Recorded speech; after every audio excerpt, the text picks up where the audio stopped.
The word incel gets thrown around a lot, usually after a mass killing, sometimes as a punchline, sometimes as a warning sign no one took seriously. But very few people actually understand what it means, or more importantly, how someone ends up there. This isn't just about lonely guys who can't get dates. This is about an ideology built on resentment, entitlement, and a belief that society and women specifically owe them something.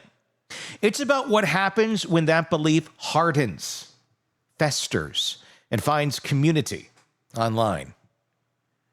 When you put all that in the wrong brain at the wrong time, it stops being a pity party and turns into something lethal. In this episode, we're going deep into that mindset with psychotherapist Shavaun Scott, someone who spent years studying violent behavior, predatory thinking, and the long, slow spiral that turns isolation into ideology. She doesn't just understand how incels think, she understands why. And that's what we need more of right now. She is also the author of this book, The Minds of Mass Killers, available wherever you get books. She's about to join us. We're going to talk about how this all started, from early message boards meant to support lonely people to what they've turned into now. Digital echo chambers where young men radicalize each other in real time. Shavaun explains how autism, trauma, and emotional immaturity intersect with cultural narratives about masculinity, sex, and victimhood. She also makes it clear that this isn't just a mental health issue. It's a parenting issue. It's a digital access issue. It's a cultural issue we're still not fully prepared to confront. What's especially chilling is how young it starts. We're not talking about 30-year-old men discovering this ideology. We're talking about 11, 12, 13-year-old boys buying into it because they don't know who they are yet, and the internet's giving them an identity that comes preloaded with rage. We also get into the parenting angle, the way well-meaning adults sometimes unintentionally enable the exact behavior they're trying to avoid. There's a big difference between what makes them happy and what makes them better. And in a culture that values comfort over growth, that distinction's getting harder to see. So let's get into it, because if we want to stop the next mass killer before the manifesto gets written, we've got to understand how the first seeds are planted. Which brings me to this. Yeah, as I understand it, it was fairly benign in the beginning, and a woman was involved trying to help these guys. But it quickly devolved into this echo chamber of rage and rather bizarre beliefs that women were intentionally trying to deny men sex, that there was like this conspiracy thinking. And it attracted a certain kind of young male. And the scary thing about these groups, because there are more than one place online where people congregate about it, is that it reinforced these distorted beliefs. So you had angry, depressed, generally autistic young men with a lot of social problems, sexual frustration, and then they come up with this paranoid ideation that women are doing things to them intentionally without recognizing, hey, maybe I've got some social skill deficits here. Maybe there are some things about myself I want to work on. It didn't go that direction, which would have been the healthy direction. It took on this mythology of victimization. And over time, it increasingly became this force in the subculture that has resulted in murders. And that's a shocking thing about this. When I look back at childhood or teenage years, and I think a lot of us do, I mean, we can all recognize that there was always some of those guys out there that were kind of, off to the side, a little more quiet. They were awkward around women. I mean, there's always going to be guys like that. There always has been guys like that.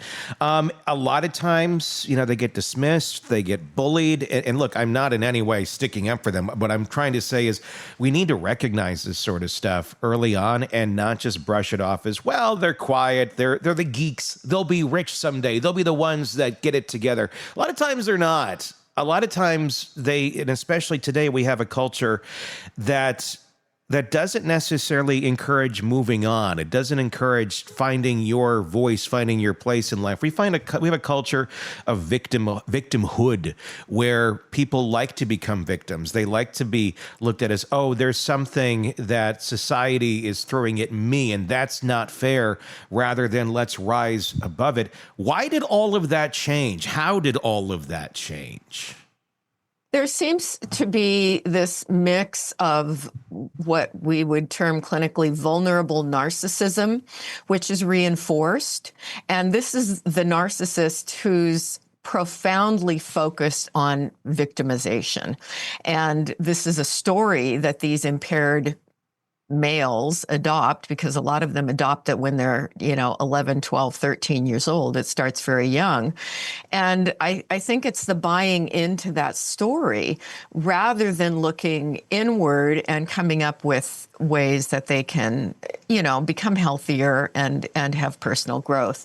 And then the autism thing is really relevant because I think everyone that's gone on to become a mass killer in whatever form they did it has carried the diagnosis of fairly severe autism. Mm-hmm. And that's something that I think we try to intervene early, but as you say, there have always been kids that are different. Some find their path out of it, some don't. I happen to have had a son, I won't say which one, mm-hmm. but he was socially awkward. He was nerdy. He was a geek. He played too many hours of video games. But we were able to direct his social awkwardness into things that he enjoyed. He wasn't really athletic, but he found cross-country running. We got him into karate, gave him a little bit more confidence. We got him in, well, we didn't get him, he was attracted to, but I certainly encouraged it, the chess club, and he became the chess champion of the school district, and things like that. So kids need a way to become successful rather than this perverse sense of I'm a victim here that they find in these incel groups. How much of that just kind of comes down to parenting? And I'm not trying to blame Koberger's parents. I feel like this is an area where, look, there's just not a lot of education that we got on this. As parents coming up, there's not a lot of education our kids are getting on this yet as they're growing up. But when it comes down to parenting, you have some that kind of got it, like you did, and many others do, where it's like, hey, they're a different brain. But do too many parents go down the road nowadays of, well, that makes him happy, that makes him feel good, versus what's actually good for them? Where as a parent, you got to go in the category of what's good for them, not just what makes them feel good. That's why being a parent is being a parent and not just letting them run their lives and hope for the best. 100%. They need some direction there because, everybody naturally is going to go to what feels good, and then you end up dead because you go down some sort of dark road of things that feel good and lead to chaos. There seems to be a lot of that, and there seems to be a lot of, I don't know if is it learned helplessness in the part of parenting? Is it learned helplessness on the part of the incels themselves? Why does it feel like we just hit a brick road with so many parents and so many of these folks where it's like, well, there's just nothing else I can do about it. They're just weird. They're just this. They're just that. It seems to be that a lot of folks have abandoned their realization that they have autonomy, that they have the ability to make their own choices, that they have agency. That seems to be a big missing piece and why we keep ending up creating folks like this. The big variable that I see literally with all of these folks is the internet. Mm-hmm. And parents, I struggled with that with my kids. Fortunately, when my kids were growing up, they still had, dial-up internet where it took the phone out of commission for the family. So we had to set some limits on it. But the internet now, everything is so accessible. And I think parents see their kids unhappy, and then they get into, of course, it's online gaming, and that's a huge issue. And certainly with some of these mass killers, if not all of them, hours and hours and hours spent just online in their rooms isolated, and they go into very dark places. And I'll just add the thing about gaming, it's not that there's this directional linear link between gaming and becoming violent or becoming a mass killer. If so, we'd have a lot more of them if that were how it worked.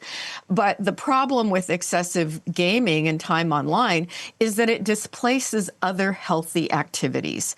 But they love it, and it seems to make them so happy. And so I think parents rationalize, well, they're not out partying, they're not out doing drugs, they're not out getting into trouble, so they're in their bedroom for 8 hours a day with the door closed and half the night.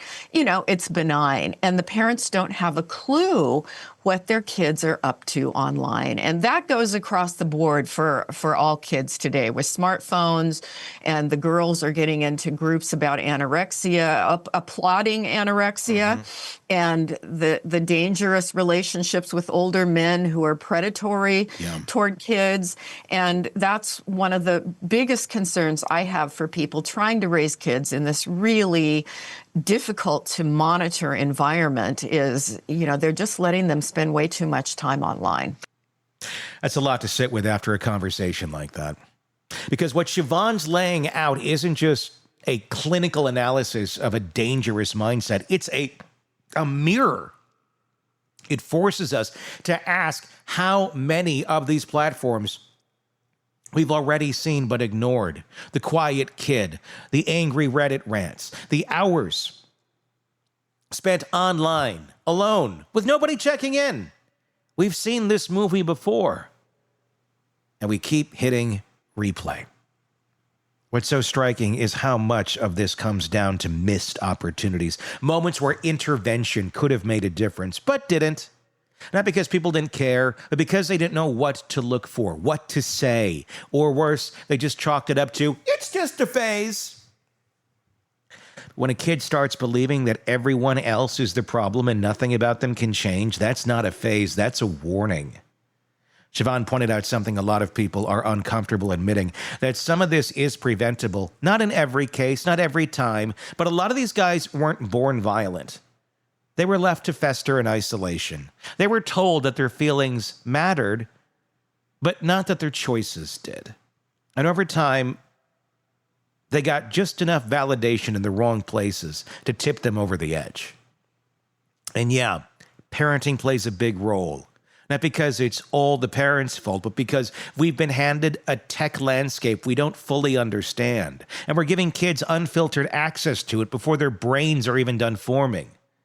The predators know it, the echo chambers know it, and we as a culture still haven't caught up. There's no single fix here, but maybe it starts with asking better questions. What does your kid actually do online? How do they handle rejection? What's their relationship with masculinity? Do they feel powerless? And if so, who's teaching them how to get that power back in a healthy way? We've covered a lot today, but what we didn't talk about is how many young men are quietly circling the drain right now. The ones who haven't acted out yet, who haven't written a manifesto, who aren't on law enforcement's radar. Those are the ones who have to be reached before they decide the only way to feel seen is to make the world bleed for ignoring them. Tell me what your thoughts are, your experiences in the comments section.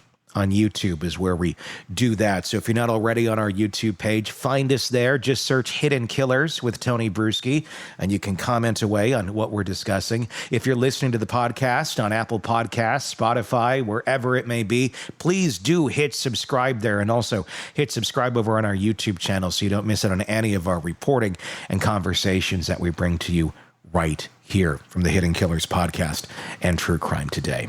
My name's Tony Bruschi. We'll talk again real soon.